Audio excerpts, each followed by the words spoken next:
Did you know that in 2019, more than 50 million tons of electronics were discarded around the world, but sadly, hardly any of it was recycled? Well, welcome to this special edition of Eco Africa, focusing on electronic waste. I am Sandra Twinobdio, here in Uganda's capital, Kampala. And I'm Nelta Egbe, coming to you from Nigeria's Federal Capital Territory, Abuja. Yes, Sandra, electronic or e-waste is definitely an issue that needs solving. In search of answers, we traveled across Africa and Europe. Here's a look at what's coming up on the show today. South Africa looks for ways to enable countries to mine precious metals from electronic waste. In Germany, we follow the debate on electronic waste devices and what they are calling the right to repair. And Ghanaian designer Matilda Payne shows us how one person's trash really is another person's treasure. What happens to the environment when we fail to use our resources sustainably? That's a major theme here on Eco Africa, where we try to present not just the problems, but some possible solutions too. Today, we turn the spotlight on electrical and electronic waste, meaning discarded refrigerators, cell phones, televisions, computers, and things like that. But first, here are some facts about the impact e-waste has on the planet.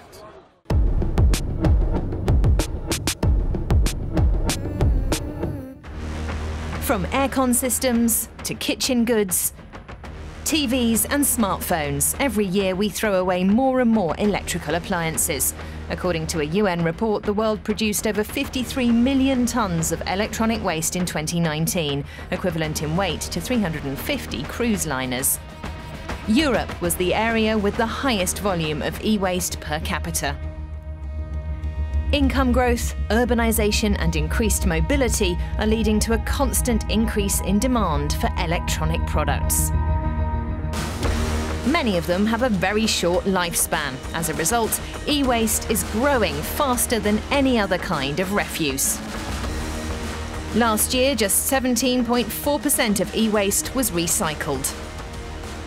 A sizable proportion of phased-out electronic products are exported illegally and end up on unregulated landfills, dumps and scrapyards in Eastern Europe, Asia and Africa. The UN assumes that the vast majority of non-recyclable waste is not disposed of appropriately. Electronic waste contains significant amounts of hazardous substances that contaminate the land, air and water and can cause serious health problems. Up to 50 tons of the highly toxic heavy metal mercury are released into the environment every year. They're joined by chemicals that are used to cannibalize old equipment.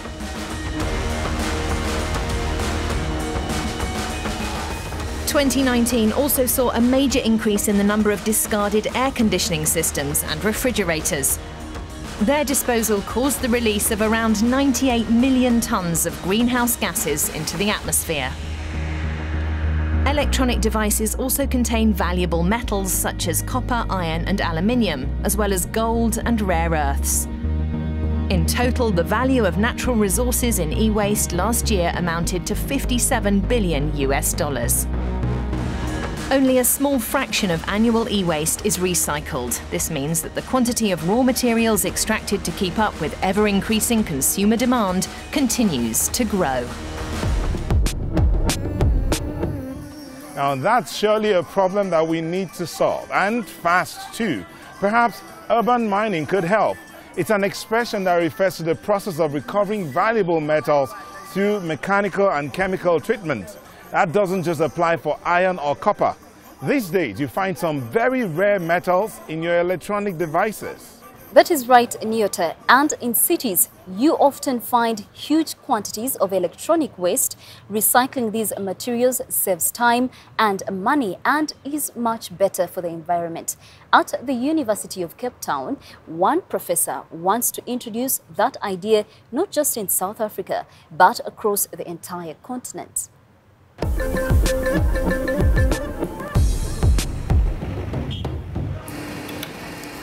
It resembles a meat grinder, but this machine grinds up circuit boards instead of pork or beef. The setup is part of an innovative research project in South Africa. finding out how to recycle the precious bits of circuit boards. Takunda Kondo and Jochen Petersen from the University of Cape Town figured out a way. We were trying to crush the circuit board so that we can access the inner layers, so the copper that's sandwiched in between these layers within the board. Accessing the metals like copper or more valuable gold is difficult and costly. Most of South Africa's e-waste is processed overseas by companies that operate huge furnaces. It was a realization that we have in South Africa a lot of people who just collect a few circuit boards and take them to a recycler who then just crushes them up and sends them overseas. And we said, why can't we process this material here, create jobs with that? The challenge for the scientists, finding a method that works at a smaller scale and price point that also does not contaminate the environment. They developed a chemical extraction process for copper. A thinned ammonia solution trickles through the ground-up circuit boards. Over the course of several days, the solution extracts the copper, indicated by the blue coloring. The ammonia mixture can be used several times, which makes it even more environmentally friendly. The concept of recovering rare metals from electronic waste is called urban mining. Like many African countries, South Africa only recycles a minority of its waste. So far, more than 50% of it ends up in landfills, or as in the case of e-waste, is shipped overseas. Monitoring waste streams, experts say, is one key incentive to up recycling.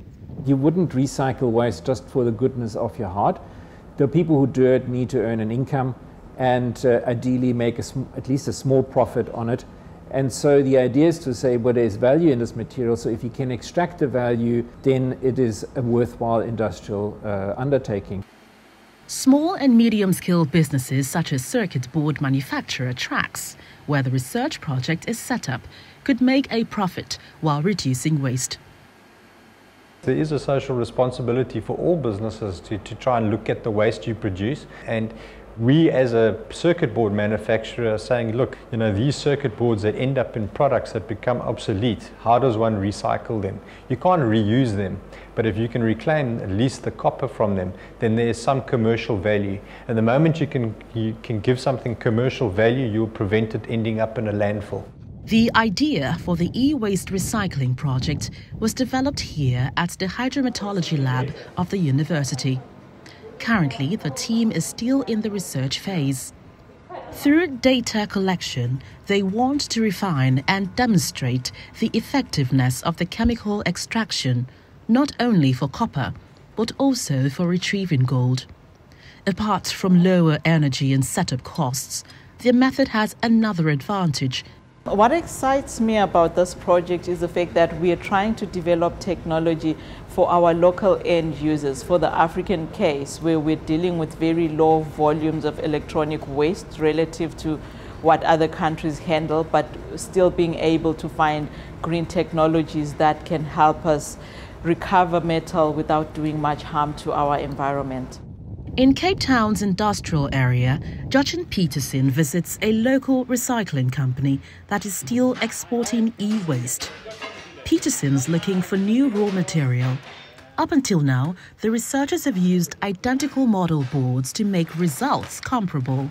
But in future, the method has to work for any type of circuit board. The project could reach pilot phase by 2022. The approach is not limited to South Africa. The scientists are convinced it is transferable to every other country on the continent. To Europe now. If you're struggling to repair a new household appliance that is broken, do not worry, you are not alone.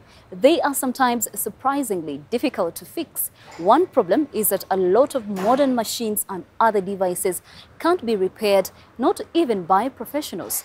In many cases, products are designed to wear out after a certain period of time. This is expensive for the consumer and a waste of valuable resources and energy. So, the right to repair movement is growing in many countries. We joined a global gathering of repairers, tinkerers and activists in Germany. Take a look. Electronic goods are the fastest growing waste stream in the world. In less than a decade, the lifespan of a television in Germany dropped from more than 10 years to less than 6. Well, the best waste is the waste that you don't produce. When you look into the container, you see some really old laundry machines or some really old dishwashers, which either could not be repaired or which consume so much energy that it then makes sense to have a new one. But some can be repaired, yes. Discarded e-products account for less than 10% of all municipal waste in the European Union. But extracting the rare earth metals used in many devices typically requires sulfuric acids and creates more toxic waste. Activists like Johanna Zudo are calling for a radical change. The social costs and the environmental costs are completely externalized. They're not integrated into the price. That's why raw materials are very cheap. Another important aspect of the debate is the planned obsolescence of our products. The American Bernard London came up with this term in 1932. He thought it would be a good way to boost the economy because it would force customers to buy more. The argument is incredibly flawed because what we're seeing is a type of innovation that actually does not put neither the planet nor people at the center. Ugo Valori is a co-founder of the Restart Project, a UK-based organisation that supports repair initiatives. The European Commission has recently ratified a new set of regulations that will make repairing easier from 2021. It will force manufacturers to make spare parts available to repair shops, but crucially, not to customers. Now, that doesn't make any sense, and that's why people want a real right to repair, not something that is designed to limit what people can repair. The pressure is mounting for a right to repair based on 3 key pillars. First, access to spare parts for all of the products for everyone. Second, access to repair manuals. And third, design of products so that they're easy to take apart. While our devices are increasingly complex, the solution to the problem doesn't have to be. A comprehensive right to repair has the potential to benefit both the customers and the environment. Staying with the theme of repairing and reusing, we head back to Africa now. Rwanda is one of the leading nations here on the continent for digital technology, but the increased use of electronic devices has also led to a massive increase in waste. Now, with the help of the World Bank, the Rwandan government has opened a state-of-the-art e-waste dismantling and recycling facility. In addition to benefiting the environment, it also created jobs and given the education system a boost too. Each of the 450 pupils in this school in Bugesera really does have a laptop for class. Not all of those are new. Many are recycled. Older models which break down get repaired. We can say it is good, it is necessary to use it because it helps us to expand our knowledge.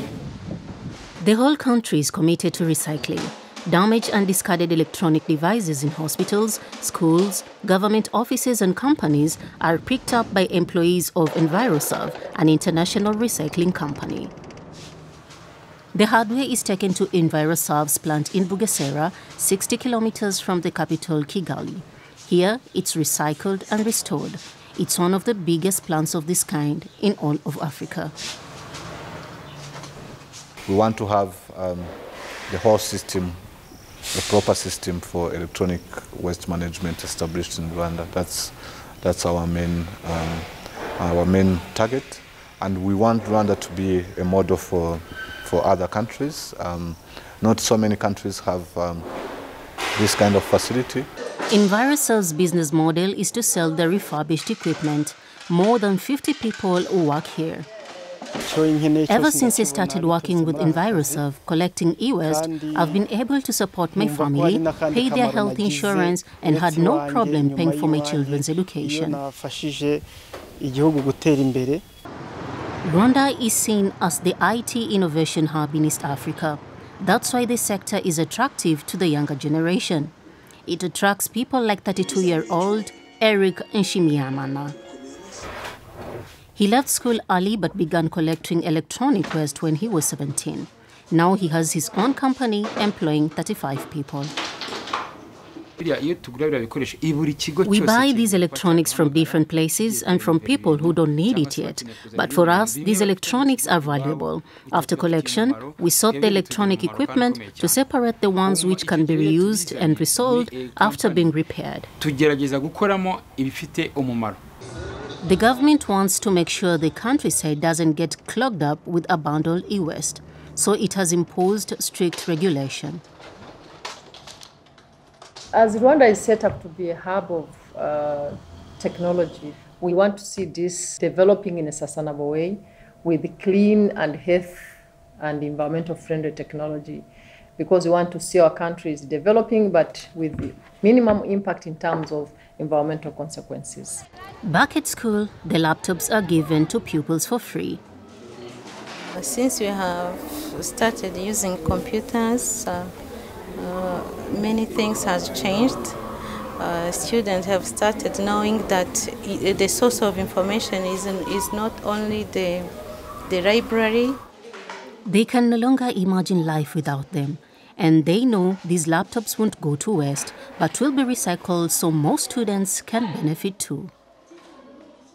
Electric vehicles are growing in popularity. In Europe, they are part of the effort to switch to renewables. And here on the show, we've also looked at many examples in African cities too. That's right, Sandra. The problem is, some people say electromobility is good for the environment, while others point to the toxic substances contained in the car batteries. Until now, only about a third of those chemicals could be separated and reclaimed. But now a company in Germany has discovered a way to push up the recycling efficiency considerably. Germany is car country. Statistically, every second resident owns an automobile. Christian Hanisch does too. The engineer also knows that when old cars end up in the junkyard, a mountain of scrap and waste is created. Hanisch wants to salvage and recycle as much of the old cars as he can, and he'd like to make a living from it. Christian Hanisch founded a small company that recycles car batteries. It specializes in batteries for electric vehicles, which contain a lot of valuable raw materials, especially metals. But it's not easy to extract them, and it can also be dangerous. But that didn't discourage the businessman. The batteries are already out there, so it makes sense to extract the raw materials and reuse them. We saw the huge potential in that. 10 years ago, the process engineer founded the Duesenfeld company. This special shredder is at the heart of the firm. It shreds the scrap batteries, turning them into a granulate. There's a good reason for the thick steel plates in the machine. They protect the inner walls from the liquid component in the battery, electrolyte, which is highly explosive. Finding a way to separate the electrolyte from other components was the biggest challenge. It took Hanisch 10 years of drawing, calculating, and testing. Now the pure battery fluid flows into a steel tank. This is the electrolyte fluid. No one else can do that. The company sells it to the chemical industry. The granulate from the scrap batteries lands in the sorting machine, which results in a grayish powder. At first glance, it doesn't look like it's worth much.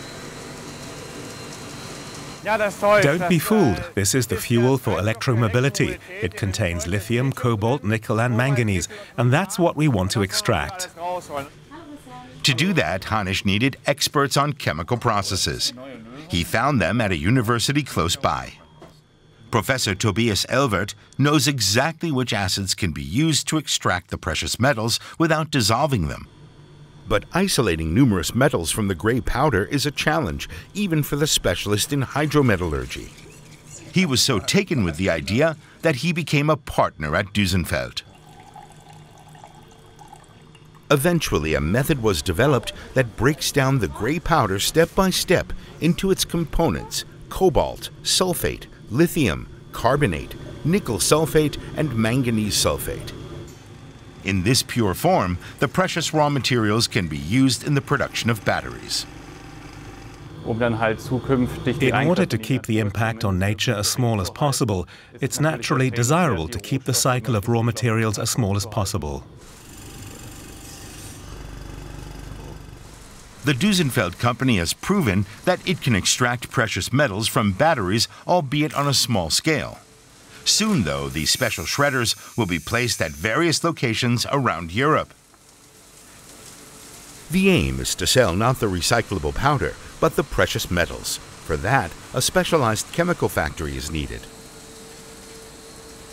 You do a lot of thinking about it all, but it's wonderful when you see that what you've come up with is being put into effect. Duesenfeld has already reached a recycling rate of 91% per battery. The standard is just 32%. As a pioneer in recycling, Christian Harnisch has shown what's possible. That's a promising development for the e-mobility sector. It's encouraging to know that people all over the world are working hard to reduce the amount of harm we do to nature and our environment. Our next report features a woman in Ghana who is able to see beauty in things that others do not. Let's see more.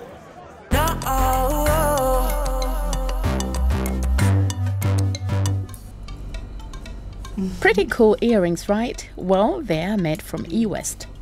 These comfy chairs are also upcycled, just like this funky coffee table.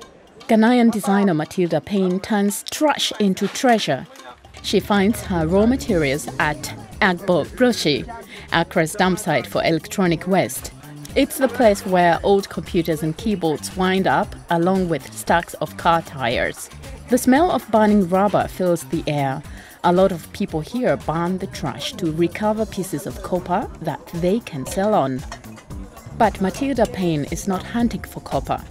She is on the lookout for inspiration. Lots of wastes get deposited here. So we decided to find solution to this problem. So in our own small way, to mitigate climate change, we decided to come here, pick the harmful waste, find alternative uses for it. This scrapyard has an ominous nickname, Sodom and Gomorrah.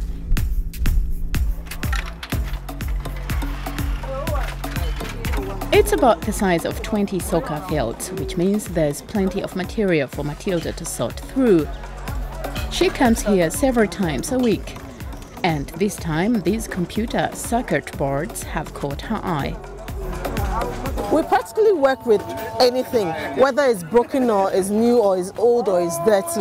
Once it's dirty, we clean them. Once it's broken, we will still find an alternative use for it. The first stage of the transformation is a good clean. Then the material is cut into smaller pieces and sanded down to make smooth edges.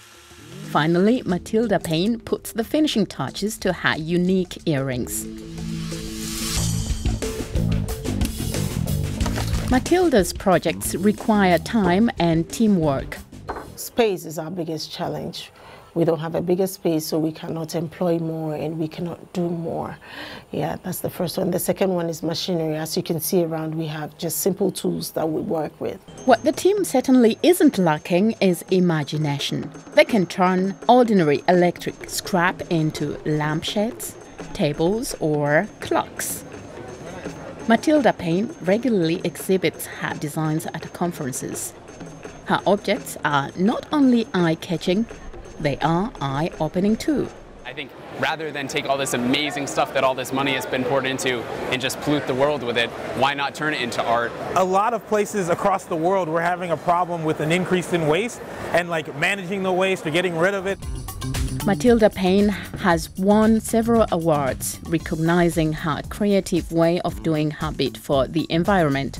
And she has even bigger things planned for the company. We are looking at being able to empower more women. Therefore, we would love to train more women to venture into what we're doing now, to be able to start their own businesses. We would also like to empower the youth, especially to become entrepreneurs like us. For every item sold, Matilda already donates 5% of the money she makes to the education of underprivileged young girls. She doesn't only want to bring discarded items back to life, she also wants to give something back to society. A great idea for the environment and for education too. If you have any more ideas, why not contact us on social media and show us what you've managed to do with your e-waste. I'm Neo Taigbe. I'm afraid it's time to say so long. See you next week, Nyota. I just want to repeat one number from our show before we go. $57 billion US. That is how much the world's electronic waste was worth in 2019. So remember that before you throw away your old phone in the trash. It is a goodbye from me, Sandra Twinobdio, here in Kampala, Uganda.